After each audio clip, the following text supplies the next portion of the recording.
Sejak diperkenalkan pada tahun 2022, teknologi kecerdasan buatan, AI, telah menjadi perbincangan yang memicu pro dan kontra. Berdasarkan proyeksi World Economic Forum tahun 2020, diperkirakan sebanyak 85 juta pekerjaan akan tergantikan oleh AI pada tahun 2025. Namun, dalam laporan yang sama, juga disebutkan bahwa akan tercipta 97 juta lapangan kerja baru yang sesuai dengan kebutuhan keterampilan era digital. Belakangan, perdebatan mengenai AI semakin berkembang, terutama terkait kekhawatiran terhadap dampaknya pada kemampuan berpikir manusia. Penelitian dari Massachusetts Institute of Technology, MIT, menemukan bahwa penggunaan AI seperti ChatGPT dalam penulisan esai berpotensi mengurangi fungsi kognitif otak. Hal ini diketahui dari perbandingan hasil menulis antara mereka yang menggunakan AI, menggunakan mesin pencari non-AI, dan yang menulis secara mandiri tanpa bantuan teknologi. Dalam penelitian tersebut, sebanyak 54 peserta diminta menulis 4 esai dan dibagi ke dalam 3 kelompok. Kelompok pertama menggunakan ChatGPT, kelompok kedua menggunakan mesin pencari biasa, dan kelompok ketiga mengandalkan kemampuan berpikir sendiri.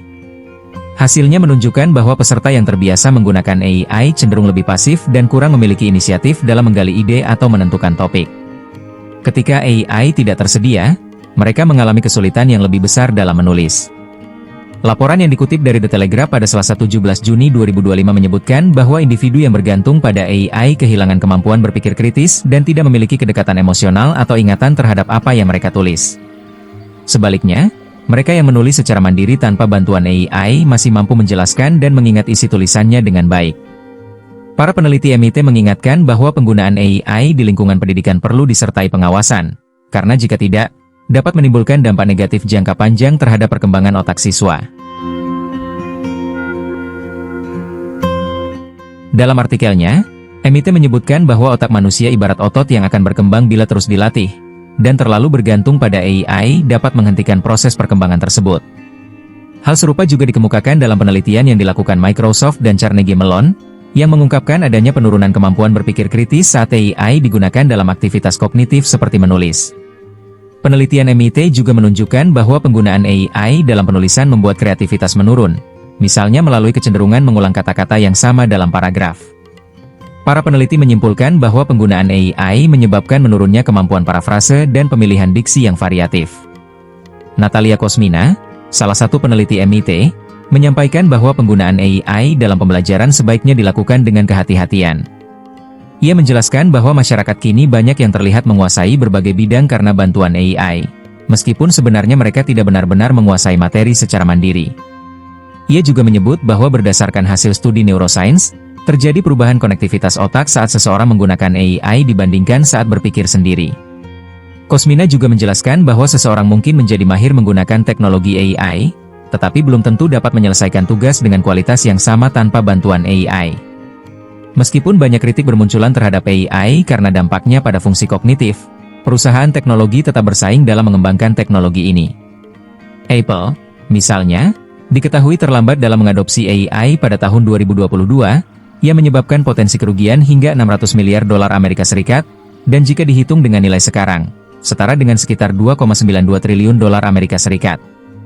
Sebaliknya, Microsoft yang telah menginvestasikan 13 miliar dolar Amerika Serikat di sektor AI pada tahun 2022, kini memperoleh valuasi keuntungan mencapai 3,55 triliun dolar Amerika Serikat.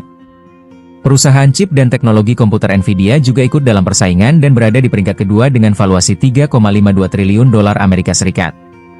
Selain MIT, institusi dalam negeri seperti UIN Alauddin Makassar juga melaporkan temuan serupa mengenai dampak negatif AI terhadap daya kritis dan kreativitas manusia. Menurut penelitian tersebut, AI membuat seseorang cenderung memilih cara instan dibandingkan usaha mandiri dalam berpikir. Guru besar dari Departemen Teknik Elektro dan Teknologi Informasi UGM, Ridi Ferdiana, menyarankan agar pemerintah menerapkan regulasi terhadap penggunaan AI. Ia menjelaskan bahwa AI akan bermanfaat jika digunakan dalam batasan yang jelas dan tidak membuat manusia bergantung sepenuhnya. Ia juga menyatakan bahwa penggunaan AI di masa depan sebaiknya diatur seperti kepemilikan senjata api yang membutuhkan izin resmi. Untuk jenis AI yang bersifat umum dapat digunakan, namun AI yang lebih spesifik dan rawan kesalahan sebaiknya memerlukan izin penggunaan, sebuah pendekatan yang menurutnya sudah mulai diterapkan. Citra Widyastuti, pengajar bimbingan dan konseling Islam di UIN Sunan Kalijaga, menyarankan agar ada batasan usia dalam penggunaan AI untuk pembelajaran. Ia menjelaskan bahwa siswa sekolah dasar sebaiknya tidak diajarkan menggunakan AI agar mereka dapat belajar keterampilan dasar secara manual, seperti berhitung dan menyelesaikan soal secara logis. Di tengah berbagai hasil penelitian yang menyoroti AI sebagai ancaman terhadap kemampuan kognitif, Wakil Presiden Gibran Rakabuming Raka tetap aktif mendorong penggunaan teknologi ini. Ia kerap menyampaikan apresiasi terhadap sekolah-sekolah yang sudah menyediakan fasilitas berbasis AI dan menyatakan bahwa AI akan mulai dimasukkan ke dalam kurikulum pendidikan di semua jenjang mulai tahun ajaran berikutnya. Dalam pernyataannya, ia menyebut bahwa pelajaran AI akan diimplementasikan pada tingkat SD, SMP, SMA, dan SMK.